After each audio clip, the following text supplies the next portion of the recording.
نحمده ونصلي على رسوله الكريم. So remember we were discussing, go back to the heading. What was the heading? Our heading was, before we come to that, we hope everybody had a good holiday, a good break, inshallah, ready to do work. Our man Ismail, inshallah, had an extra long holiday. Ready for work, inshallah? We had a good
It's also a meaning of the word.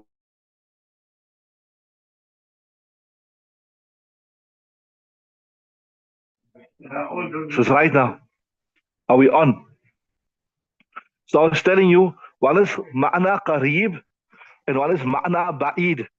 Ma'na qareeb means that when a person say a word, the first meaning that will come to your mind. The first meaning that will come to your mind.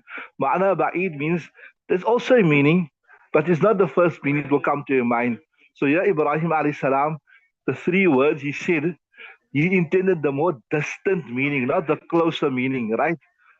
Like when we said my sister, he intended not biological sister, but Islamic sister, or like how they say cousin sister. The Malawians say my cousin brother. It was the one. The other one was what?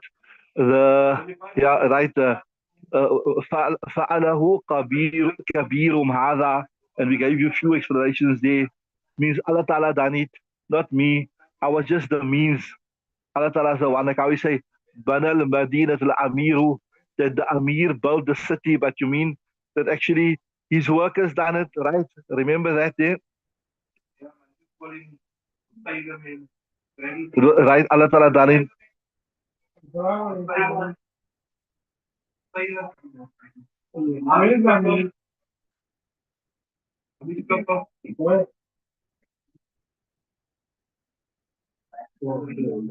And one is, he just made a claim.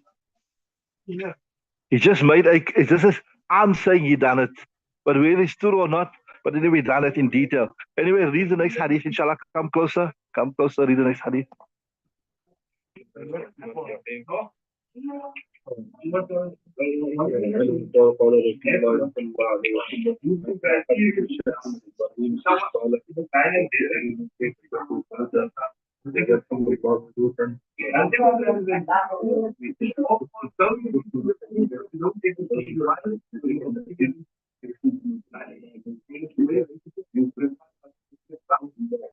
لأجبت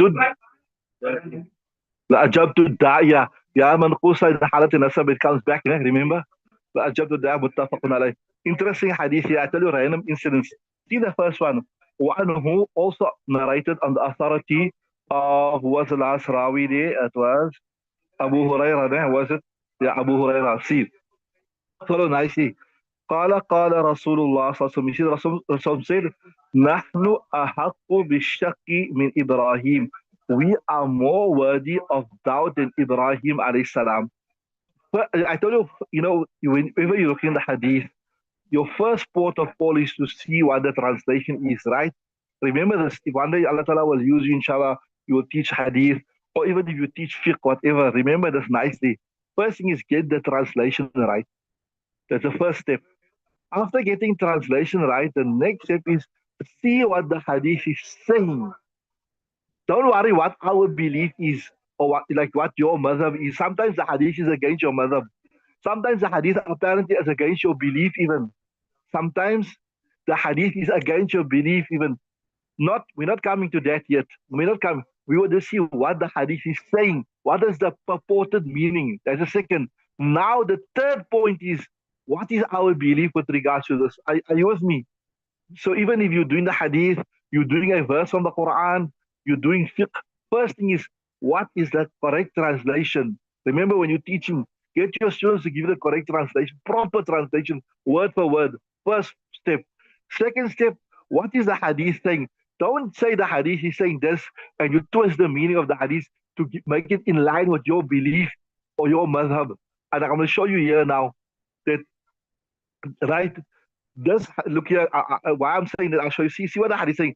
نحن أحق بالشك in Ibrahim. We are more worthy of doubt than Ibrahim alayhi salam. What does the hadith is saying? What if you look at the meaning?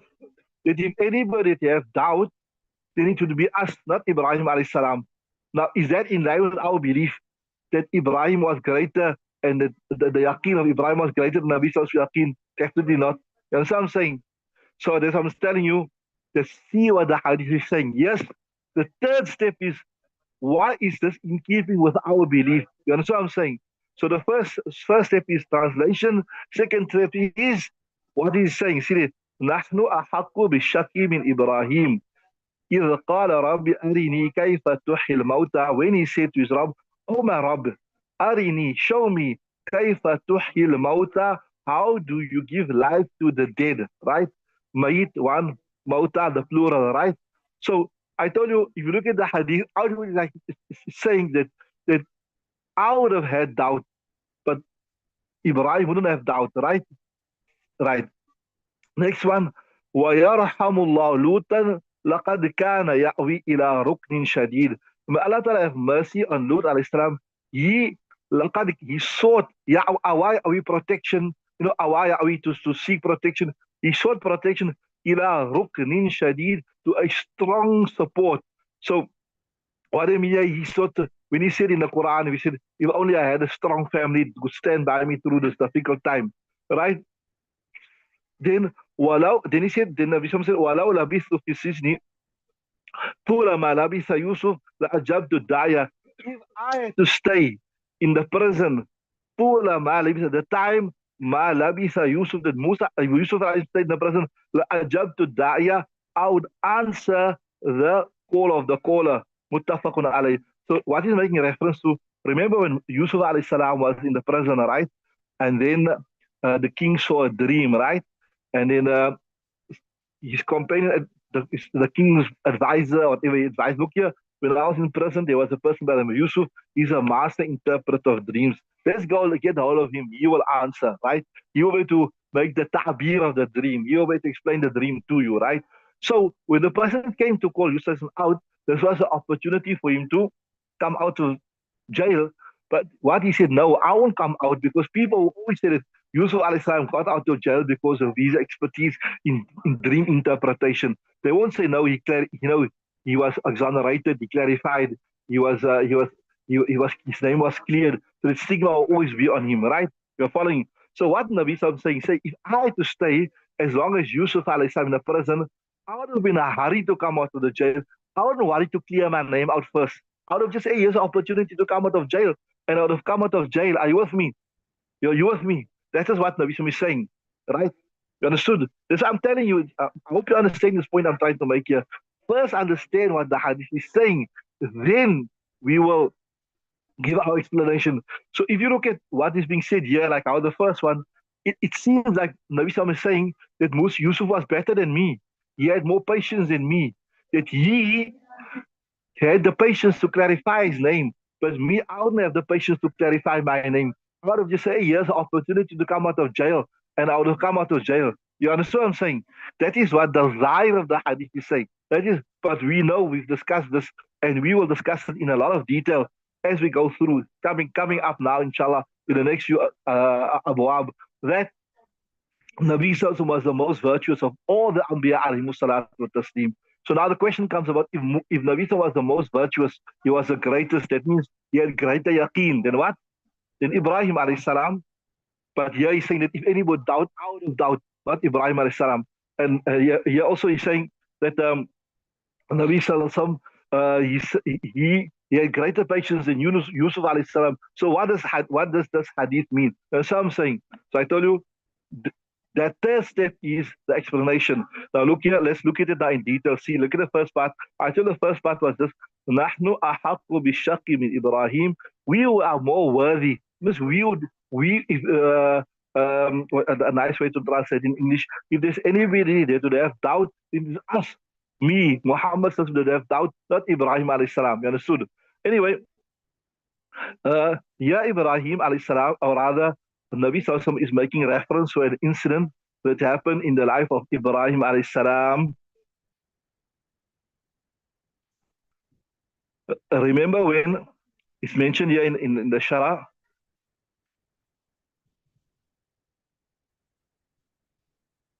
that when Namrud was the king in the time of Ibrahim alayhi salam, said, I'm the one who give life and I'm the one who give death.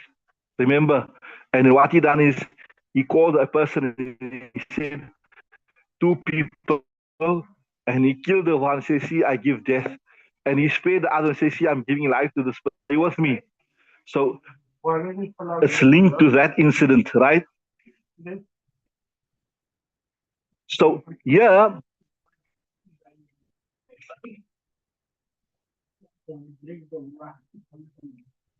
Ulama explained there's two things in Sharia. One's called ilmul yaqeen and one is aynul yaqeen. You ever heard these terms before?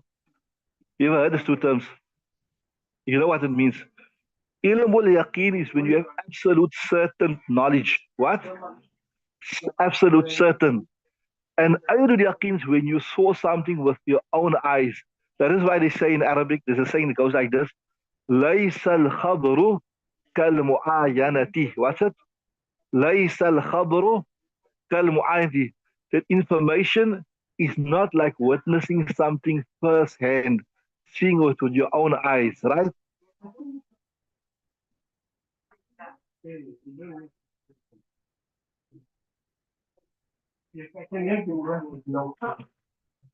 So Ibrahim alayhi salam did not have any type of doubt. He was a great Nabi.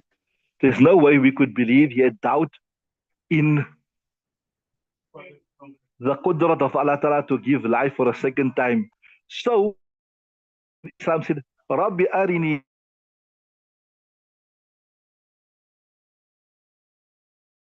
Oh Allah, show me how you give the dead. What it means, look, I know it's the truth. I know it. But I only want to witness it firsthand. I want to see it. It's not that I'm doubting you. Like sometimes you heard about something, but you want to witness it firsthand. You know what I'm saying? So this is exactly when Ibrahim alayhi salam requested to see this, doubting the qudrat of Allah subhanahu wa ta'ala. He wanted to witness it firsthand. You understood that? We don't doubt it, but we want to see it firsthand. And this is the term in technical terminology. What is it called?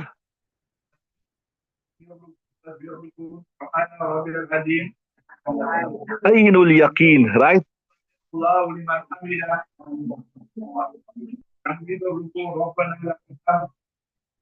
Nabi Sallallahu is saying that if there was anybody that would have doubt in this, it would be me.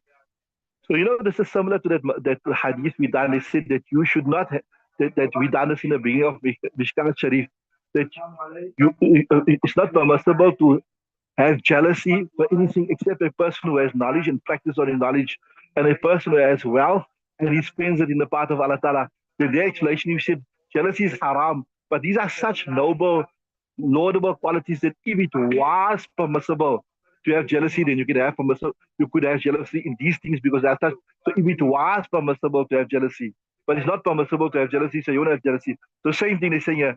If anybody that Ibrahim had no doubt, that's what Nabi Sallallahu is saying. Ibrahim Salam had no doubt.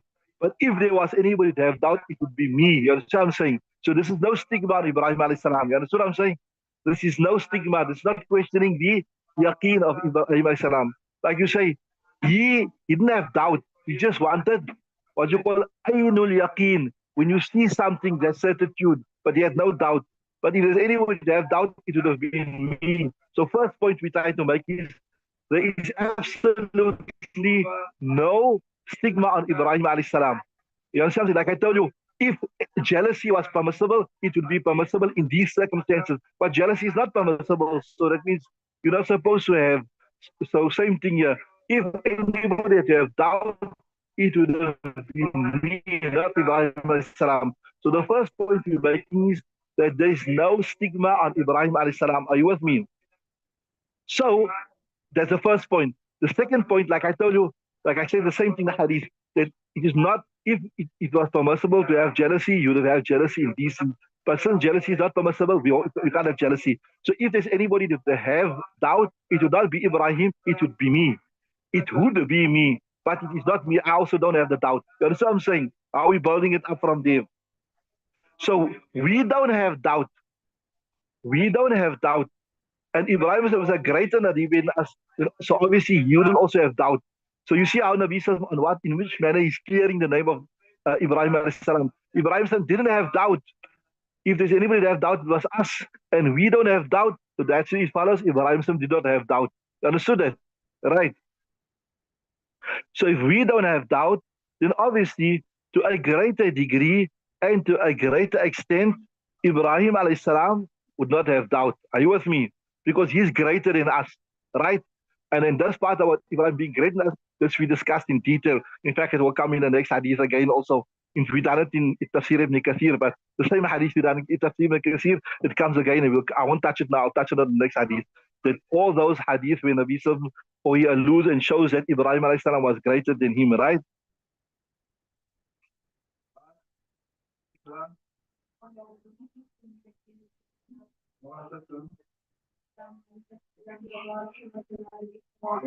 Yeah. So I was telling you also that when Ibrahim said, "My Rabb is the one who gives life and death," was it verse?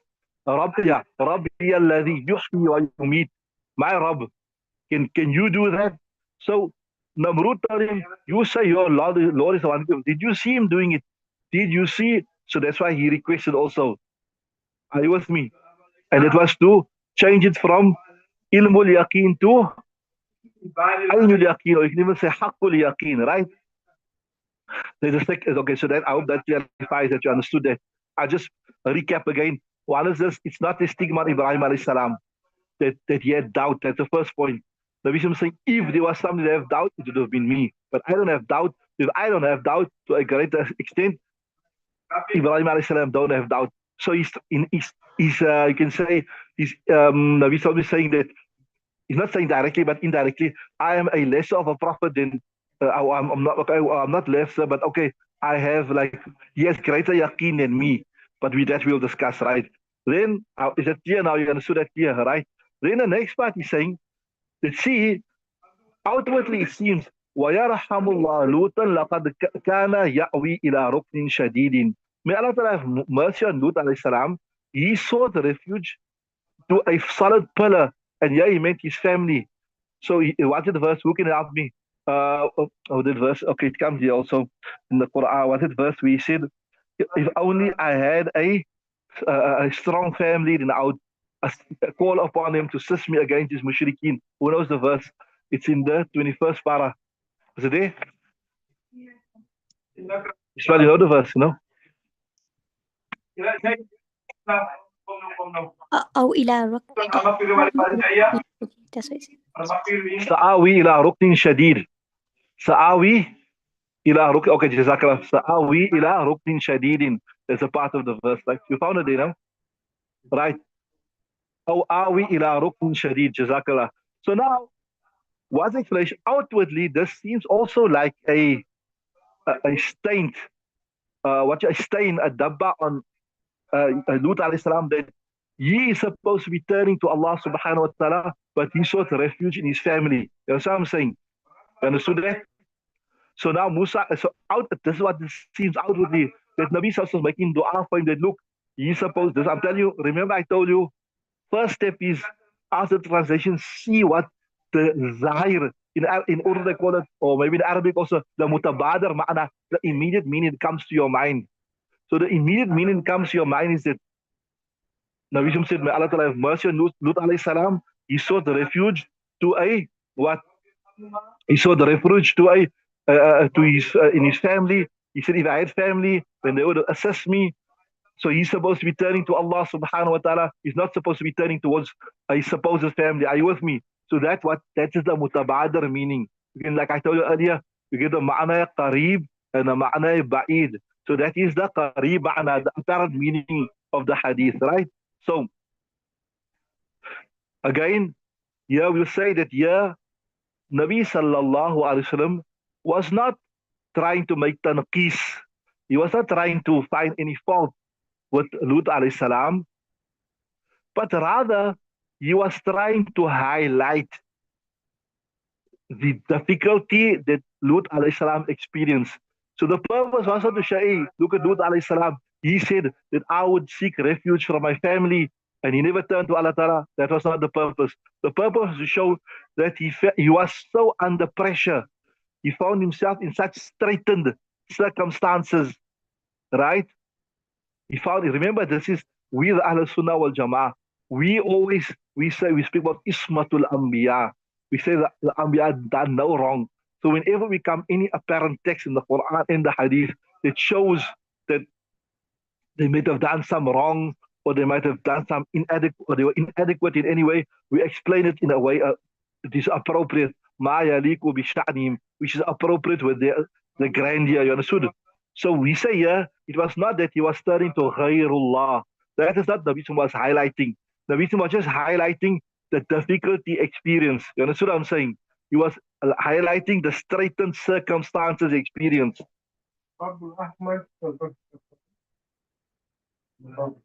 Right. He was trying to show that the people of Lut alayhi salam gave him such a difficult time that when his visitors came, even he was a young man, visitors came, they were after, and he even offered the people, the ulama say that, that verse, here's my daughters. Obviously, he wouldn't offer his own daughters to such khabis, such khabis people, but he offered the girls of his tribe, and they refused. They wanted the visitors.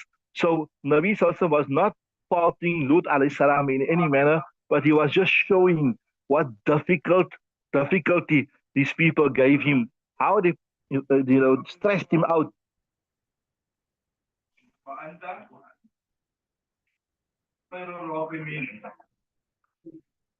So we are saying that if I had a family, a powerful family, then my family would have come to my rescue and helped me against these people, right?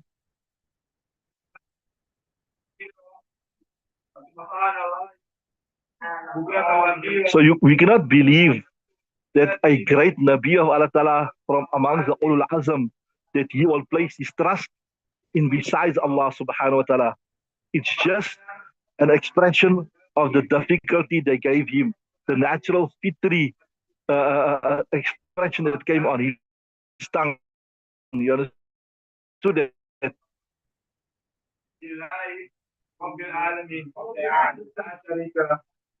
Then there's a second one. Then the third one I told you, I explained to you what the meaning is.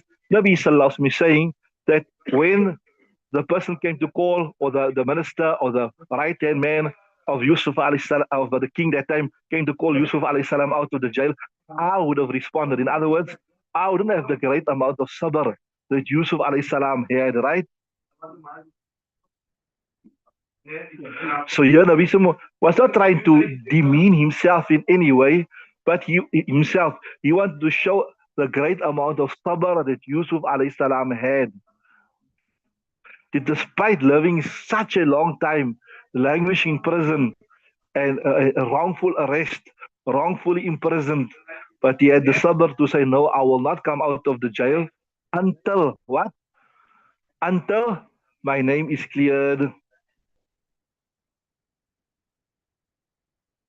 So he preferred the tasfiyah means the cleansing or the of his name, rather than just coming out of the jail. So this was Nabi Sallallahu, you can say, his humility. Like to say that, look, if it was me, then I wouldn't have just simply come out of the jail. I would have, sorry, if it was me, I would simply come out of the jail. I wouldn't wait till my name is cleared. I wouldn't wait till my name is clarified. Are you with me? Right. So that explains, I hope you understood that, the three incidents properly, inshallah. Let's read the next one, inshallah. An interesting incident, and then the next one coming in the up, inshallah. Read that one. وعنه رضي الله تعالى عنه قال كان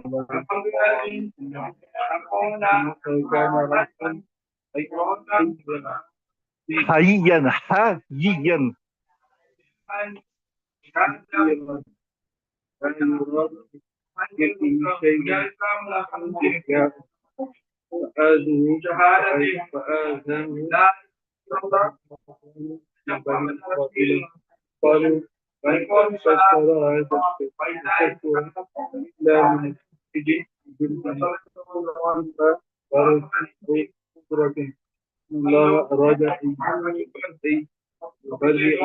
Okay, interesting. So see, one who also knows, I remember I told you we're discussing random incidents from the life of the Anbiya alayhimu salatu wa taslim.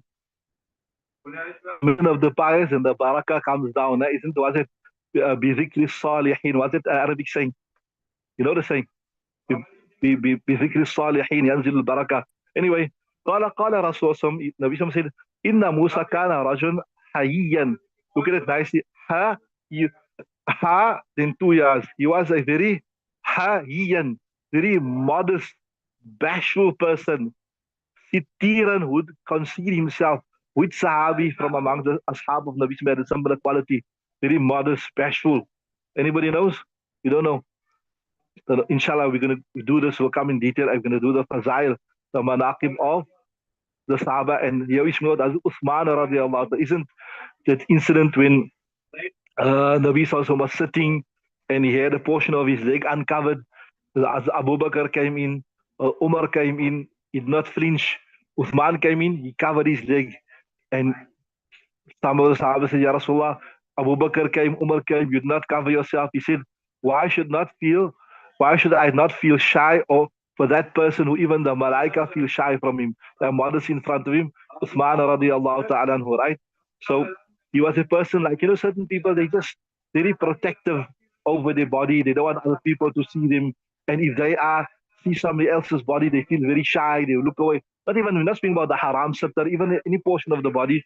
So this Musa alayhi salam, hayyan, the really modest person, sitiran, la yura min jildihi shay'un, la yura, none of his, there's a literal translation, right? I'm giving literal, la yura min jildihi shay'un, nothing from his skin would be seen, would be shown. In other words, he wouldn't expose any part of his body to anybody, right? Istihya'an, out of modesty, out of shyness, out of bashfulness, etc. Right? Unlike today, where the more you expose, the better. فَآذَاهُ مَنْ آذَاهُ مِنْ بَنِي Israel. So see, مَنْ آذَاهُ مِنْ بَنِي Israel, that is the fire, right? مَنْ آذَاهُ مَنْ آذَاهُ مِنْ بَنِي Israel آذَاهُ. Who harmed him from the Bani Israel, who harmed him. So because of this bashful, modest, shy nature, which is actually in teaching of Islam, people who taunt him. So you saw that there. Man azaw mi bani Israel azaw. That is the file. They harmed him. They tell him. They say, فَقَالُوا مَا تَسَتَّرَ. You got it? تَسَتَّرَ هَذَا التَّسَتُّرُ إِلَّا مِنْ أَيْبٍ بِجِلْدِهِ. They say, مَا تَسَتَّرَ. He does not conceal himself. هَذَا التَّسَتُّرَ. That's Ismul Ishara Mushar ilayhi, which becomes like the maf'ul, right? He does not conceal himself. Thus concealing illa min aybin, except because of a fault min bijildihi, in his skin, that he's got imma barasun, either he's got baras here referred to also like a skin disease. I don't know if you see sometimes your skin turns white, like they call it white liver or something. You have patches of white. Or udratun, we'll do this yet, will come here. Udratun is also it's a type of sickness which affects the men. The testicles become swollen up, right? وَإِنَّ اللَّهَ أَرَادَ أَن يُبَرِّئَهُ. Allah Ta'ala wanted to free him, exonerate him from this. Right? أَن يُبَرِّئَهُ. Interesting thing, why are we discussing this here? All the Anbiya alayhimus salatu was taslim, they also were physically good looking. Why were they physically good looking? What is the reason? Anybody can tell me what's the reason? Anybody knows? Quite a simple reason. Why were the Anbiya, Nabi Sallallahu Alaihi Wasallam, all the Anbiya, why were they good looking people? Why were they not? They didn't have any aids in them. Why? Loud? But people can listen to them, right? Okay, the answer you're giving is right, but you're not explaining it right. That insan, man, is naturally inclined to something which is good looking, right? Isn't it? زُيِّنَ لِلنَّاسِ حُبُّ الشَّهَوَاتِ مِنَ النِّسَاءِ وَالْبَنِينَ وَالْقَنَاطِيرِ الْمُقَنطَرَةِ مِنَ الذَّهَبِ وَالْفِضَّةِ وَالْخَيْلِ الْمُسَوَّمَةِ. That Allah Ta'ala has made beautiful things, good things, naturally attractive to mankind. Now, in obviously the whole idea of a Nabi is that people must be attracted to him, they must be impressed by him. If he's not good looking, if he's ugly, if he's got a deformity, etc. in him, then people won't be attracted to them. On this point, I told you people several times before, I told you people know by now already, that before I used to be a lot on the chats with all those deviants, and I on the same price. You know, the Ahmadis, they believe MGA Mirza Ghulam Ahmad, he was a prophet after the Nabi of Allah Ta'ala. They say he was, although they still give their own spin, they say he was a Buruzi, a Zilli prophet. So they give some of their own explanations. So there are obviously many, many reasons why he can't be a prophet. There are many, many reasons why he can't be a prophet. But one of the reasons I tell him, look here, all the Anbiya were good looking so that people could be attracted. But your Nabi, there's a picture of him on the internet. He was beady eyed, you know, he had small eyes, and he was ugly person. And he died of cholera. They say he died in the toilet. Cholera. I say, how can a Nabi that looks ugly with beady eyes? How can a person with beady eyes and be ugly? That when people see him, they're afraid of him. How can he be a Nabi when all the prophets were handsome people and naturally attracted towards him? So one of the reasons he can't be a Nabi, he was an ugly person. It was repulsive. Died in the toilet. Died in his own feces. That is what I'm saying. They go mad when you tell them. They go mad when you tell them that. But anyway, so see, أراد الله أن يبرئه. Allah Ta'ala wanted to free him from these false accusations. And why? Same reason I'm telling you. That a Nabi is a physically handsome, strong person, that people will be naturally attracted towards him. There's the whole idea, right? فَخَلَا يَوْمًا وَحْدَهُ لِيَغْتَسِلَ. So one day khala means he was alone, right? One day wahdahu also is a khala yakhlu means to be alone, right? So fail الماضي khala yakhlu. فَخَلَا يَوْمًا وَحْدَهُ لِيَغْتَسِلَ, so that he may bath. فَوَضَعَ ثَوْبَهُ عَلَى حَجَرٍ. He placed his cloth upon a rock, right? فَفَرَّ الْحَجَرُ بِثَوْبِهِ. The rock ran away with his cloth, ran away with him. Now you know, I was telling you, before I spend a lot of time in this chat with all those deviants. So those people that deny the hadith, what you call the munkirin hadith, you say, look at your hadith, what funny things. How can a rock run away with a person's clothes? So I gave them this answer. وَإِن مِّن شَيْءٍ إِلَّا يُسَبِّحُ بِحَمْدِهِ وَلَكِنْ لَا تَفْقَهُونَ تَسْبِيحَهُمْ. What does this verse say? There's nothing in this world except it engage in the tasbih of Allah Ta'ala. Do you accept that a rock can engage in the tasbih of Allah Ta'ala? You see, وَإِن مِّن شَيْءٍ, there's nothing except that engage in the tasbih of Allah Ta'ala. وَإِن مِّن شَيْءٍ لَا يُسَبِّحُ بِحَمْدِهِ وَلَكِنْ لَا. So you accept that the rock has a degree of life? Yes. You have to accept because the Quran is clear. So the same Allah Ta'ala that made the rock, that can make his tasbih, can't he make the rock run away with the clothes of Musa alayhi salam? You understood? Right? فَفَرَ الْحَجَرُ بِثَوْبِهِ فَجَمَحَ مُوسَى فِي أَثَرِهِ. Musa alayhi salam went behind it. يَقُولُ ثَوْبِي يَا حَجَرُ ثَوْبِي يَا حَجَرُ. Imagine this. Musa alayhi salam is running behind the rock. He says, hey, where's my clothes? Where's my clothes? Bring my clothes here. Right? ثوبي يا حجر ثوبي يا حجر حتى انتهى إلى ملأ من بني إسرائيل, until the rock came, it passed by a group from the Bani Israel. فَرَأَوْهُ أُرْيَانًا. They saw him denuded of his clothes. Uryanan, right? So, فَرَأَوْهُ أُرْيَان. What you got the Uryan, eh? Uryanan, okay. Uryanan, they saw him, right? أَحْسَنَ مَا خَلَقَ اللَّهُ. The best which Allah Ta'ala created. They saw his body was perfect. No blemishes, nothing, right? أحسن ما خلق وقالوا, they said والله ما بموسى من بأس. There's no problem, Moses, there's no illness. وأخذ ثوبه, he took his cloth وطفق بالحجر ضربا, and he began beating the rock. فوالله Nabi Sallallahu Alaihi Wasallam, I take قسم Allah, إن بالحجر لندبا من أثر ضربه. Verily on the rock is an effect, from the effect or a mark from his hitting it. ثلاثا أو أربعا أو خمسا, 3, 4 or 5, متفق عليه, and this is a متفق عليه رواية. The relevance of this hadith was the chapter I told you, just random instances from the life of the Anbiya alayhi salatu wa taslim, right? I told you this word here, hayyan. The second ya got a tajid, ha-yiyan. The first ya just got a kasra, right? Ha-yiyan, right? And comes in the meaning comes mustahyan. Istahya, yastahyi. Out of modesty, out of shyness. So he was a very modest person. Similar to Uthman radiallahu ta'ala anhu. Sitiran. They say, this is similar to, according to some, faqiran, satiran.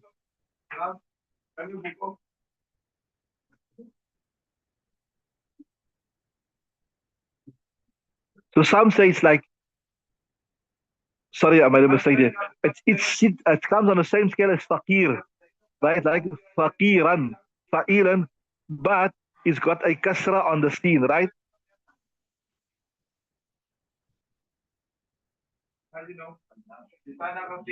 Yeah, some ulama says it's like faqiran, satiran, but Mullah Ali Qashaq is got to be confused here. Let me repeat that for you. So some ulama say it is the exact same kind of faqiran. They say satiran, what? But Mullah Ali Qari, the famous Shari of Mishkaat Shareef, he said no. The preferred thing is sitiran. A kasra on the sin and a tajdeed on the ta, sitiran. And it's the ismul mubalagh of satir.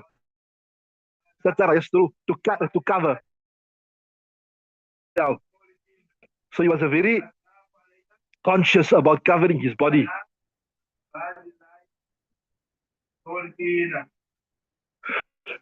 So because of this extra consciousness about not exposing his body to anybody, they came up with this fabrication that he has got some problem with his body.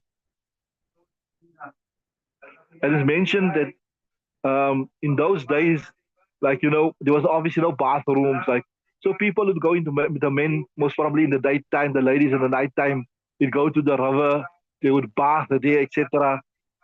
So the question comes to your mind here that, look here, how is it maybe Musa alayhi salam, bathed or bathed in front of the people? Remember, maybe in his Shariat, remember, we told you all the religions, remember this here, all the religions in the usul, they were the same, right? Allah Ta'ala is one, Prophet to Taqdeer, right? But they differ in the furu'at. When must you pray? How much you pray? What is halal? What is haram? So probably it could vary. One of the answers, the sitter could be different there. That, maybe you could expose a greater part of his body. Unlike in our Shariat, the man from the navel till the knee, the woman, the entire body for a ghair mahram, except the hands, feet, face, the Hanafi madhab, etc., whatever. So if we say here that one, two explanations, if we say that it was like, a private area or whatever, then probably it wasn't part of the aura in their time. Or we can say another thing is this here, that another explanation we can give here is this, that because it was necessary, Allah Ta'ala allowed it to happen. You understand what I'm saying? So that is going a bit into the technicalities.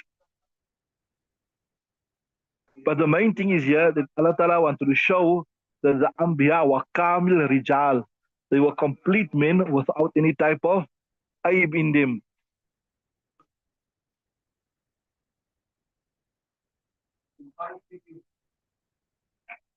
Yeah, so I was telling you that people used to bath at the river, maybe the men all together, etc., etc.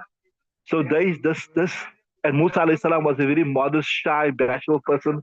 So when he was not bathing with them at the river, then they started this rumor, oh, maybe he's got some problem with him, etc.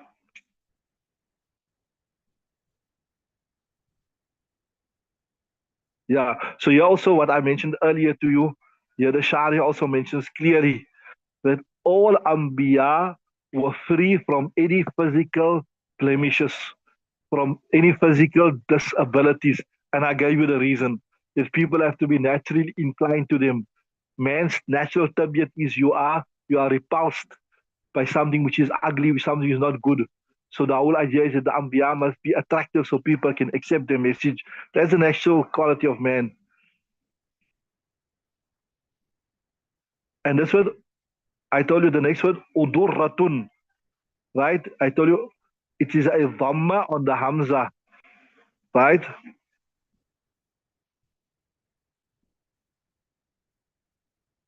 So it could be udratun or the dal could also have a sakin udratun or with a fatha. But the more preferred is udratun. Have you got any harakat in your kitab, the udratun?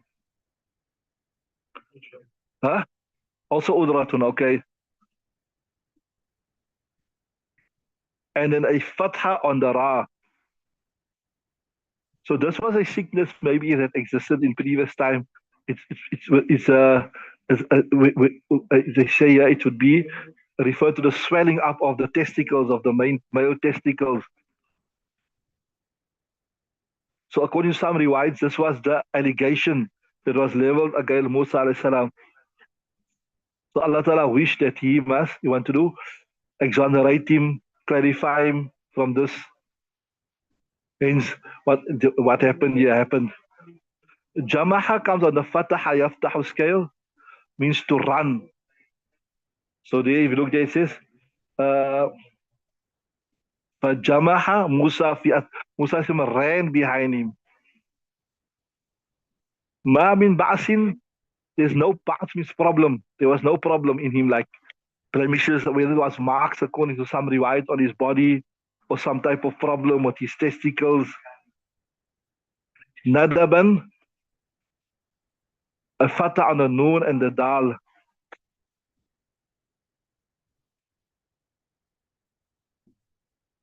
Right? So this was a miracle that happened at the hands of Musa alayhi salam. Okay, we'll stop there, inshallah. We'll continue tomorrow. We're going to do the tafsir a bit late, ne? Open.